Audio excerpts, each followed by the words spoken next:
All right. Well, our speaker today, as you have seen in the advertisement, is Robin Plummer.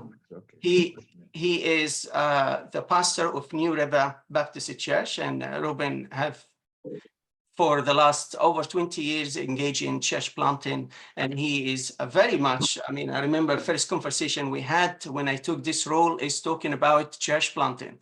This is his passion and his heart. He has a master's focusing specifically in community work and how you get principles from the book of Proverbs in doing a community of disciples, shaping disciples, and that's what he will be talking about today.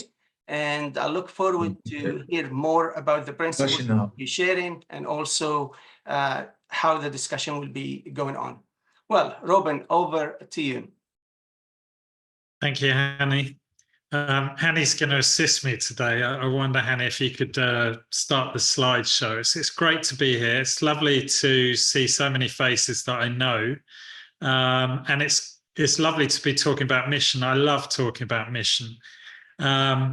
What we're going to try and do over the next about half an hour, won't go beyond half an hour, is I'll introduce myself briefly, introduce the church that I'm part of, where we're undertaking mission, and I'll just outline a few aims for the time together today. Then we'll dive into it, and then at the end there'll be the chance for Q&A. And just on that, I'm very happy to share the slides as well if people would find that helpful. So don't feel like you have to write down everything on the slides. We'll be going through quite a few slides today. Also, I am around. I'm part of the LBA. I'm our church is here in London, and I'm very happy if people want to talk more about some of the things that we've been sharing today, then do feel like I'm gonna let you in contact with me, and I'd be very happy to welcome you up to Islington to come and see what we're doing. So, Hani, can we have the next slide? So, just a brief introduction to me, to my family, to where we're based. You can see within the circles on that map, we've got 3 tube stations.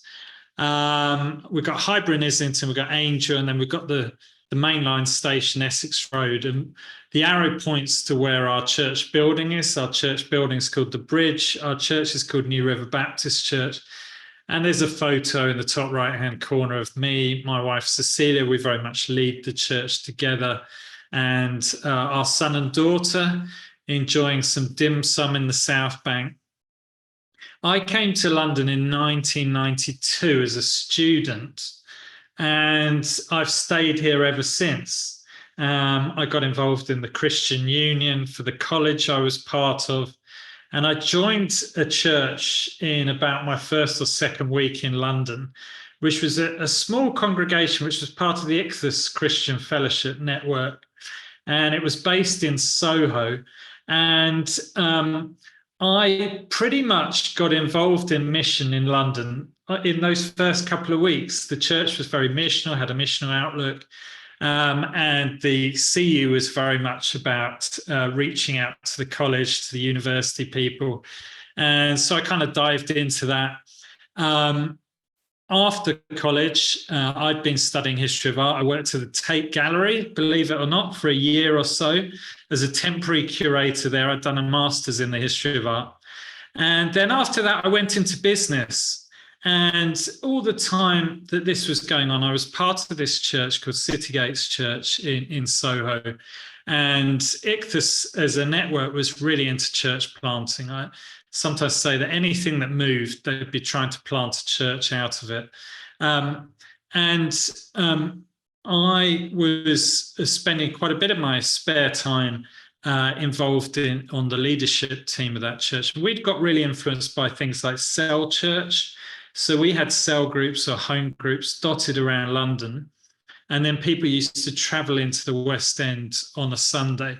And in the time I was there, I'm not saying this was my doing. There was a whole team actually of students who committed their future after finishing college, who stayed part of the church. And by the grace of God, we saw the church really grow from about 40, 50 people when I joined to about 250 through these cell groups.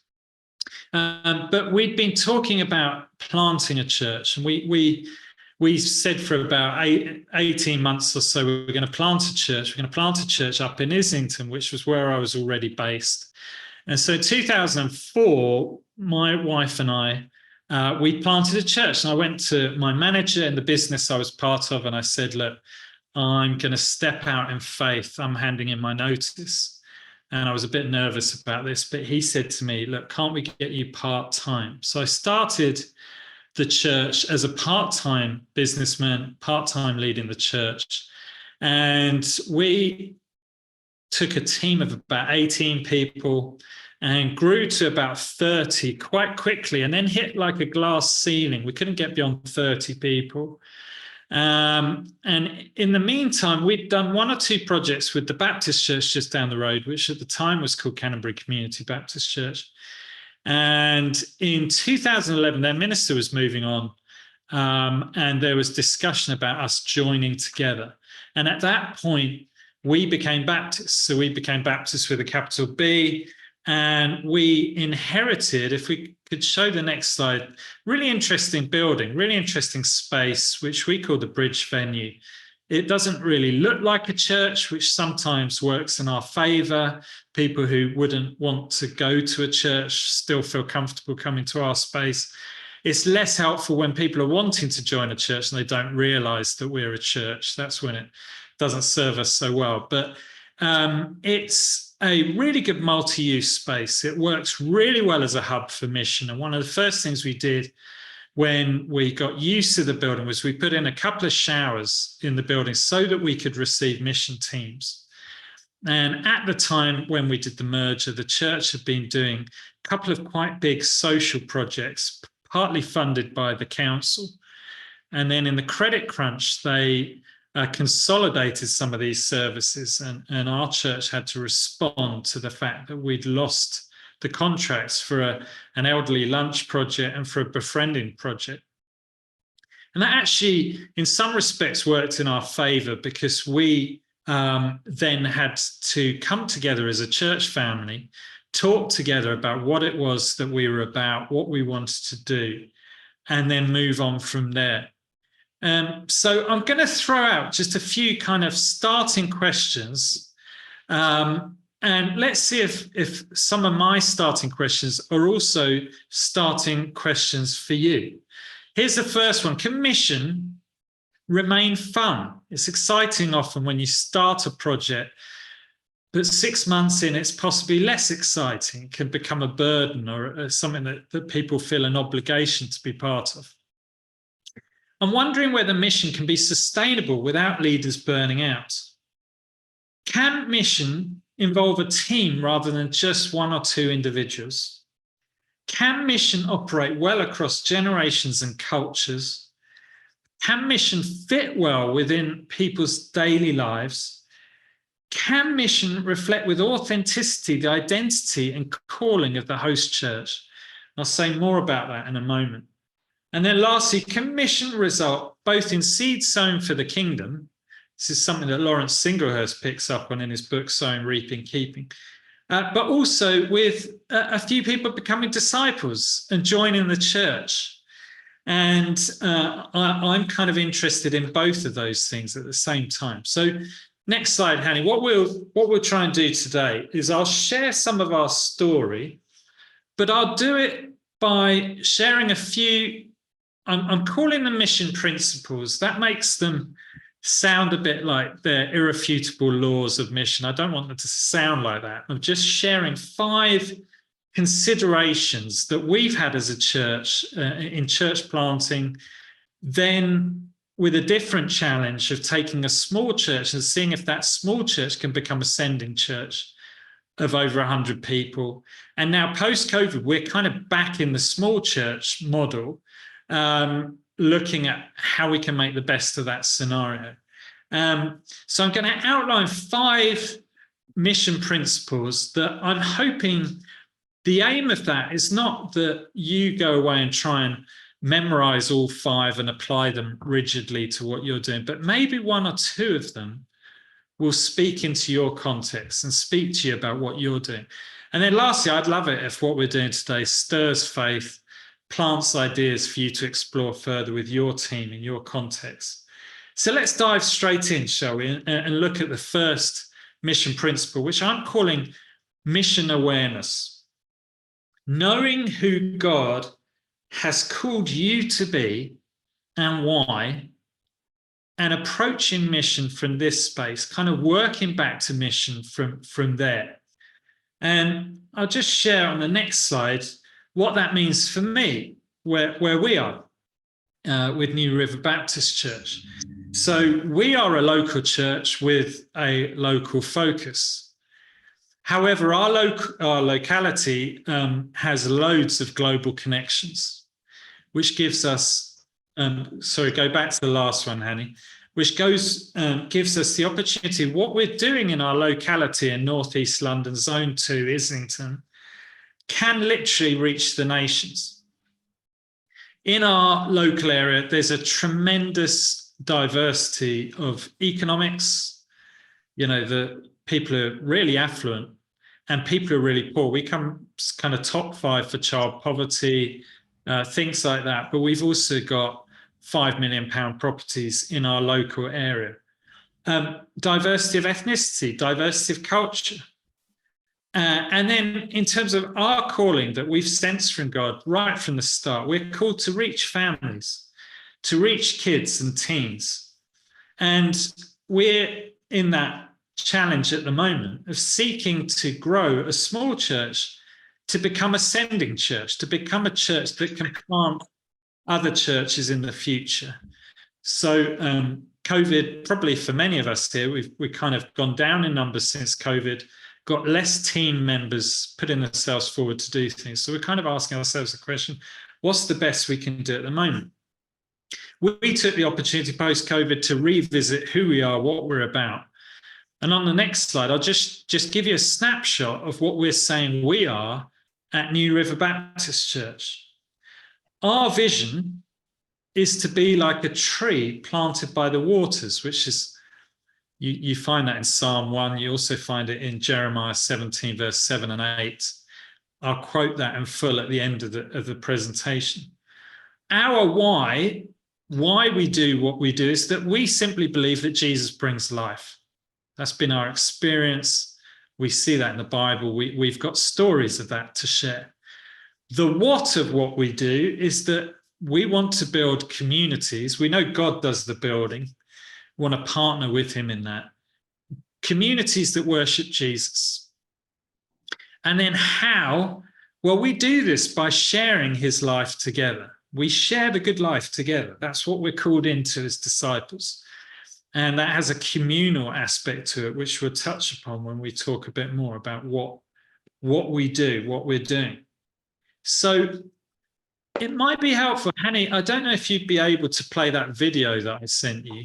We put a video together because I was just reflecting on our website and how we describe who we are, what we're doing.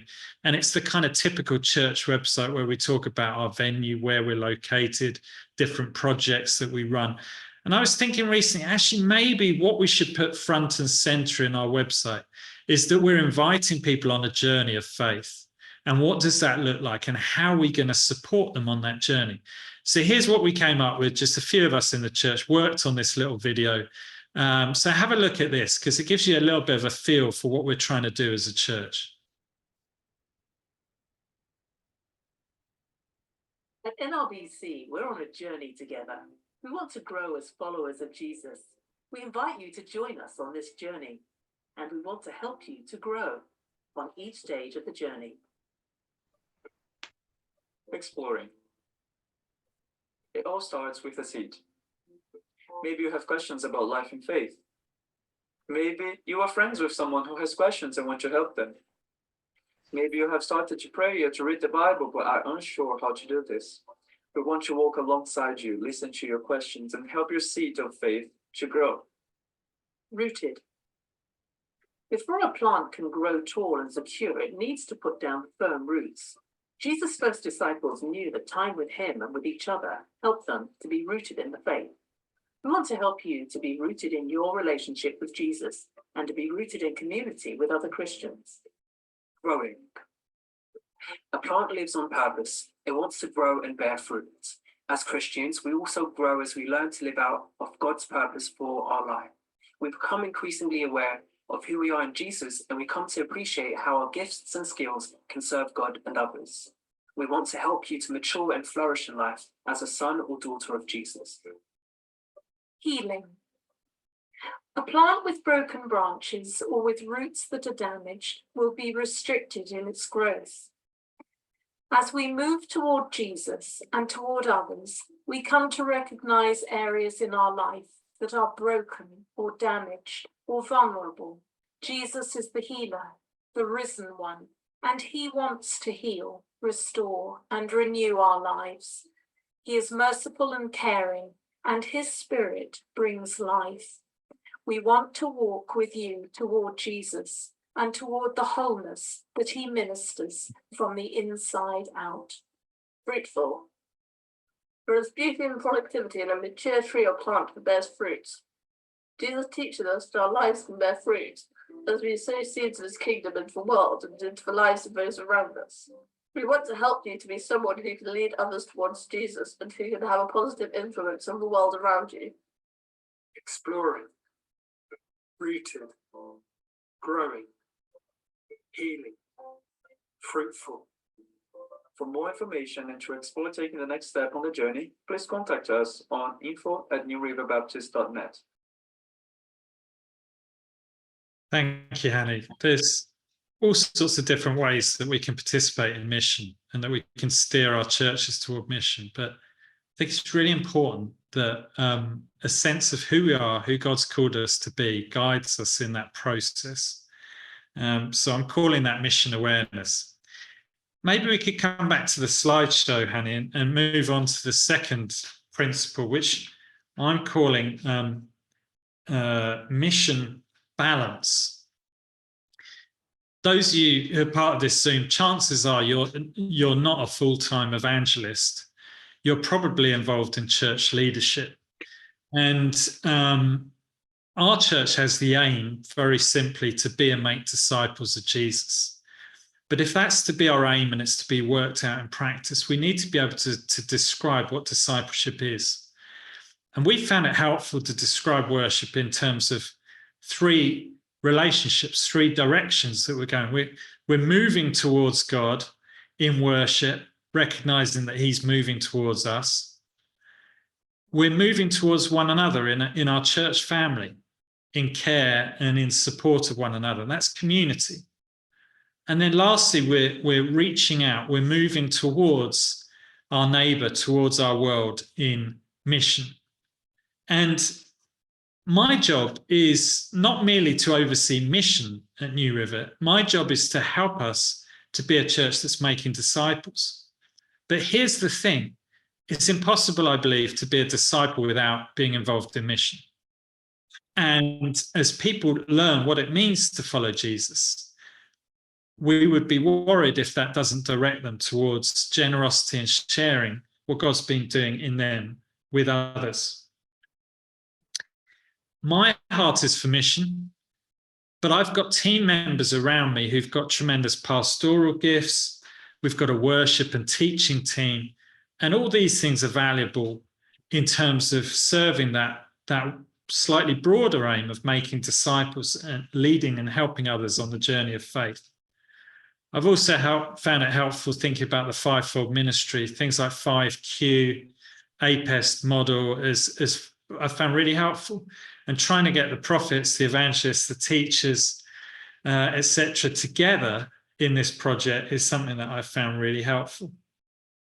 Our model for mission seeks to express a heart for the local community through demonstrating a generosity and inclusivity in the church family's activity and attitude. It's a missional model that is theologically underpinned by an understanding of discipleship that invites believers on a journey heading in three directions: up towards Jesus, alongside towards other church family members, and out towards neighbour and world. The result of this approach has been the evolution of a church membership that has a fuzzy edge to it, that welcomes and invites interested people towards community and towards Jesus. So that's what I'm calling mission balance. And it's worth just reflecting on that. You know, how is the balance looking in your church context? And how is mission within that balance? The third principle that I just want to touch on is what I'm calling mission attentiveness. And maybe Hanny could put the next slide up. Someone said to me a while back, when you're involved in church planting, it's important to think about flow and capacity. Flow would be how you're coming to meet people, how maybe you're seeing a flow of people connect with you and with your church. Capacity concerns how we make the most of the opportunities that we're creating. And at certain times in our journey at New River, I felt like we need more flow. We need to be doing things that are bringing us into greater contact with people outside of the church. And maybe you feel like that's your situation in your context. But at other times, and I feel like this is where we're at the moment at New River, the issue is more to do with capacity. How are we doing with those opportunities that we've been creating? And if it's okay, I'm just going to share a little bit about a few of the mission activities that we've been doing recently in terms of flow and capacity. So if we could show the first slide, we have a tremendous charity called Food Cycle who partner with us to very simply offer a free community meal on a Wednesday each week. They recruit the volunteers, they receive the food, they prep the food, they cook the food, they serve the food, and they pack everything away afterwards. Members of our church go along and attend this lunch, and we get about 60 people each week coming. It's just such a blessing to have this project with other people organising it and running it. I get to eat a very nice 3-course vegetarian meal on a Wednesday lunchtime. I'm doing it for Jesus, obviously. But in the process, because I'm not having to run around like a headless chicken running everything, I just get the chance to talk to people. And the great thing is they think our church is basically running this lunch. They know that I'm one of the pastors of the church, and we often get into questions of faith. Now, capacity, that flow has meant that 60 people who wouldn't normally be part of our church are coming each week and connecting with members of our church family. The capacity issue became, okay, we've got people asking us questions, wanting us to pray for them for different things. Are we making the most of that capacity? We just took the decision over time to offer the chance after the lunch for people who want to come upstairs to one of our rooms, mixed use room upstairs, and just very simply have the chance to read through Mark's gospel together and pray for each other. And it's just been lovely seeing how a group of people has been emerging who each week come upstairs, read the Bible, pray for each other. And not only that, but how one or two of those people are coming along on a Sunday. And I had the great privilege this week to lead one of them in praying to receive Jesus. I think it was, to be honest, something they'd already done, but we just wanted to make sure. They were telling us that they were telling the rest of the group that we need to be born again. So we said, have you made that decision? And led them in that prayer. They're coming also regularly now on a Sunday. So it's been lovely to see that. Flow and capacity. Next slide. We've had a few people in our church who've decided they like football. I'm sorry to say, we're right in the heart of Arsenal territory. I'm a Spurs fan, so I feel like I'm a bit like Paul. You know, I'm a Jew of Jews reaching out to the Gentiles. But we had a few people really interested in football, wanted to play football together. Mainly dads and lads, but we also had some girls who wanted to join in as well, and one or two women in the church. And so we booked an AstroTurf nearby and started playing football. And we decided we were going to do this to just enjoy time together, but we were also going to be opening it up to other people who wanted to join us.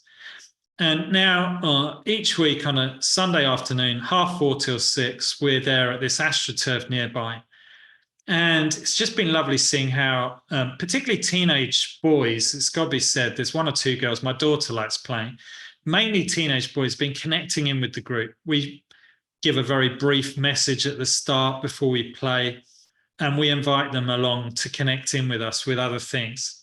But it's just been great to do that. And then, sorry, I skipped slides. Hannah, if we go back to the previous one, we also run English classes. So on a Saturday from 10:30 till 12, we run 3 English classes. And I get involved probably about twice a month. There's a small team who run it. And before COVID, we were getting about 60 people coming, 50 people coming regularly to that.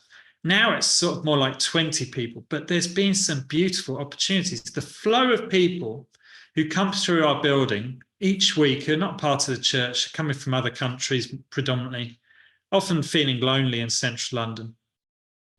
Again, that capacity thing, we've had people asking us questions. We say that we're just there to help them with their English, but if we're also part of a church, and if they want to join us on a Sunday, they can, and from time to time people come and join us on a Sunday.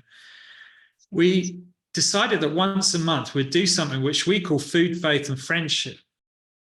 Just an opportunity to discuss questions of faith, do it with people sharing from their different cultural backgrounds.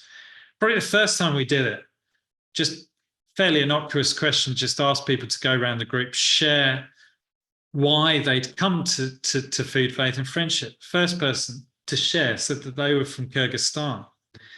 They said that their mum had got very ill when they were growing up. They thought she was going to die, and this chap's dad had been allowed to stay over in the hospital with her. And independently of each other, the same night, they both slept and had a dream, both of them, about Jesus. And thereafter, his mum started to get better, and his mum's still alive. She recovered. You're thinking at the end of the story is they became Christians, but they're in a Muslim country. They're trying to piece everything together. Best they could come up with was to always lead to God. But this person was coming and engaging with us, and it was just beautiful to see how the next step of the journey, God could use us to lead them towards him and towards faith, towards a church. And then lastly, one of our other big sort of flow projects is that we've run a big kids holiday club each summer. We've had sometimes up to 100 primary school children coming to it. We even get some sponsorship from the local council. They like what we do, and we pick a theme each year. But I'll say at the end that actually the capacity question for us at the moment, post-COVID, with less volunteers, is to change this. We're going to do it very differently this year. And our aim is going to be not just to connect with a whole load of new people, but actually to deepen connections with families that we've already had connection with. 4 capacity questions that I have as I think about some of the things we're doing. First one is, are we creating opportunities for people who want to explore faith? And I feel like we should be like the Ron Seal advert. If you remember the Ron Seal advert for Varnish, used to say it does what it says on the tin. I feel like when we run an English class, we should do what it says on the tin. We're there to help people to learn English. But are we also creating an opportunity, sometimes in a different context, a different time, for the people we've connected with through the English class to explore the questions that they're coming with? Secondly, what are the opportunities we're creating with the projects we're running for community connection? We drum this in again and again. We're not here to just run a really effective, efficient event and then people all head off. We want to enable people to make friends, to overcome isolation, to begin to connect on a relational level with church members. And we work back from that. So our English classes are not just a classroom environment where people learn English. We have tea and coffee at the start. We do a bit where we share about British culture. Many times people go off for lunch afterwards. And some of our sort of greatest opportunities to see people respond to the gospel have just been over a lunch with some of the people that have come. Thirdly, are we discipling inquirers and new believers? And how are we going about that? And then fourthly, what is the size of the team, and therefore the size of the group that we can manage? And one of the great challenges for us, isn't it, in church life, is that things get set up and then we're reluctant to change them. But I want to suggest that the environment around us is constantly changing. We need to keep asking these kind of flow and capacity questions in relation to what we're doing. Okay, the fourth principle that I want to touch on is I'm calling it mission approaches. People sometimes say to me, should we be going out on the streets more? And then other people are like, should we be doing more kind of missional work that's relational? And I very much feel like it should not be an either or question. We do both. I've done loads of door knocking in our area. Absolutely love it, actually. And if anyone wants to grow in doing door knocking, you'd be very welcome to come up and join me, and we go out and knock on some doors. Found it really helpful. We go out and we just say, do you know what goes on in the building on the corner? We want to just let people know what's happening and some of the opportunities we're creating, and then we get into those kind of conversations. But equally, found tremendous value from an ongoing relational approach. So some of the families who've come to Dover Soul, I can think of a family in the church. Her daughter came to the Dover Soul Holiday Club, and we just kept the relationship going. And then her daughter wanted to come to us on a Sunday and bring her mum with her, and it kind of went on from there. We're very keen on empowering all of our church members for mission. We recently had Carolyn from Third Space Ministries come in, run a seminar, which was really aimed at helping people to share their story, helping people to walk alongside others, to ask questions well, and to be missional in the spaces that they inhabit Monday through to Saturday. And then lastly, what are the life stages? What are the interests? What are the things people would be doing anyway? And how could those things also be missional? We're really trying to avoid a situation where we're adding things into people's diaries that are mission. We're trying to work much more back from the space of what would people be doing anyway? How could we do that together? And how could we open it up for people in our community? So missional approach, there could be all sorts of different approaches. What is it that the approach that you want to take? And then lastly, I'm describing the last one as mission continuity. It's wonderful when you get the chance to really refine something over time. Isn't that what HTB did with Alpha? They were running it and refining it and refining it. And I'm an ideas person. I get loads of different ideas. I love starting new things. But I recognize that some of our most valuable contribution to mission has been through consistency, continuity, and those relationships, walking with people, creating those opportunities for people to befriend other people in the church and to have an interest in who they are. I have to be really careful that I don't rush ahead of my church into mission. I've done that in the past. It became my project, and people would sometimes come and help, but they were helping me with my project. I'm trying to move away from that. I'm trying to ask questions of people. What is it God's been putting on their heart?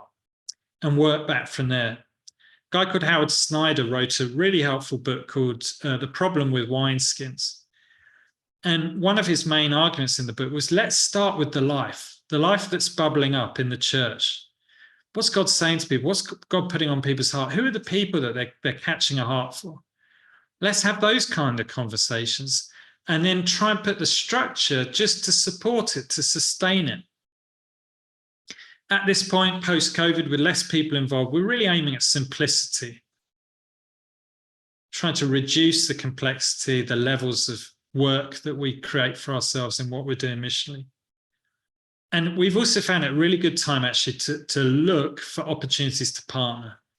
The partnership we have with Food Cycle for our community meals came on the back of me praying and saying, God, I really love some partnership with people to make sense of this building that we have and create opportunities for people living locally. I think Food Cycle phoned me up a couple of weeks later. So sometimes we can have really great opportunities to partner with others. We've done things with YWAM in the past. They send teams. We go out on the streets together. And then lastly, what does it mean post-COVID with all the changes around us? So I'm going to finish. I'm just going to read just a kind of a summary of what we're trying to do here at New River. Then I'll put those 5 kind of principles back on the screen. And then I'll open it up for questions and answers. Starting point for our mission at New River is our embrace of the call to make and be disciples of Jesus together. It's a calling that gets worked out across the generations, in small groups, in one-to-ones, in prayer triplets, in the workplace and neighbourhood, and all together on Sundays. An assessment of the passions, gifts, and life stages of church members, together with a consideration of how best to use our resources in support of the shared aim of making disciples, has developed into an evolving suite of opportunities for connection, many of them hosted at our church venue, The Bridge. Often these activities combine the twin aims of deepening community among church members, together with the creation of opportunities for other local residents, including the opportunity to reevaluate church and Christianity. Our aim is not to merely host events, but rather to use an event or an activity as a starting point for the opportunity to belong and to feel valued, to make friends, and in a surprisingly large number of instances, to meet Jesus and to interact with the church community. Furthermore, we do not feel the need to add in diary activities in order to undertake mission, but rather we're asking how our lives and our interests and our activities together with other church members might become a missional opportunity, a missional connection that can tip in the direction of the kingdom of heaven. So those 5 points again: mission awareness, being aware of who we are, what we're called to be. Mission balance. I've said for us, in support of our aim of making disciples, we want to lead people into worship and community as well as mission. Mission attentiveness. What's changing? How is the flow and capacity of our projects working at the moment? What needs to change? How could we improve what we're doing? Is there an opportunity to refine what we've been doing? Mission approaches. Which mission approaches are you familiar with, comfortable with? What's been bearing fruit? Are there other approaches that you might want to explore? And then largely mission continuity. I know there are people on this Zoom today, you've faithfully worked away, consistently creating opportunities for people. And I believe God says a big well done for that. It's in those spaces that often we see God at work in a very deep way in people's lives. Thank you very much for listening. I'll hand back to Hanny, and very happy to take any Q&A that people might want to raise on this. Thank you very much, Ruben. You have given us a lot to reflect on, and I'm sure with the number of people here, we will not have enough time for all the questions, but just to remind you again, please do make your questions brief so that we can have as much as possible. So I already have one iPhone, Jackie. So Jackie, go ahead, ask your question.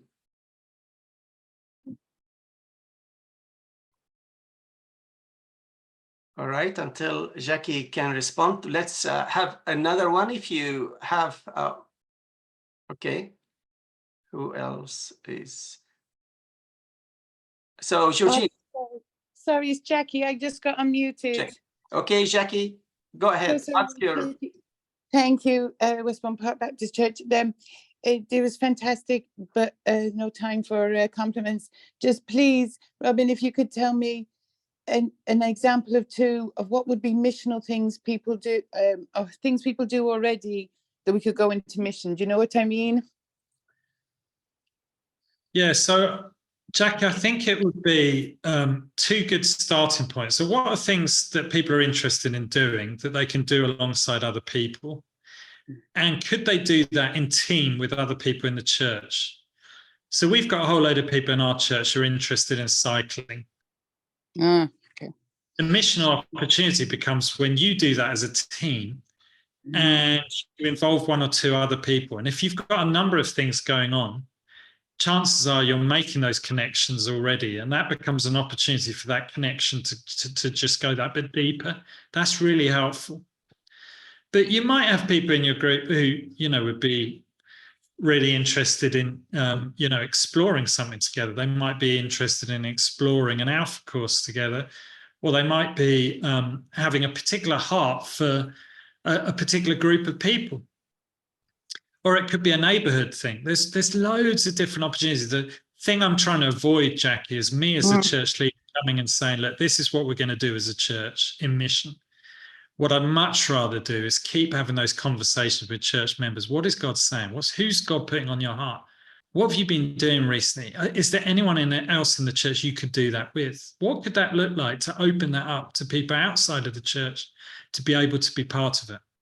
And how can we support you in that? That becomes really exciting. Bless you. Thank you so much. Okay, who's next? Unmute yourself and please just indicate. Andy. Go ahead, Andy. Thank you. Hi, Robin. Yeah, quick question. Are your people local to your church building? Are they reaching people local to your church building, or are they spread far and wide and bringing people to your church building, or have you got any comment on that? Yeah, so I did say at the start, Andy, we're really quite a locally focused, and most of our people are based locally. We've got one or two people dotted around. We've got a family in Walthamstow, but most of the people live locally, which does. So I guess one of the questions we've thought of, okay, so that makes local mission really, come into view very clearly for us. But is it different for you, Andy? You got a lot more people who travel in, or? Yeah, not.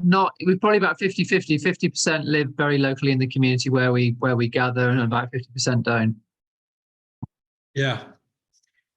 Well, I mean, without knowing your context, really, the opportunity for mission to develop as sort of people in different teams start working on things in different places, I think with that kind of setup can create certain opportunities that wouldn't be possible otherwise.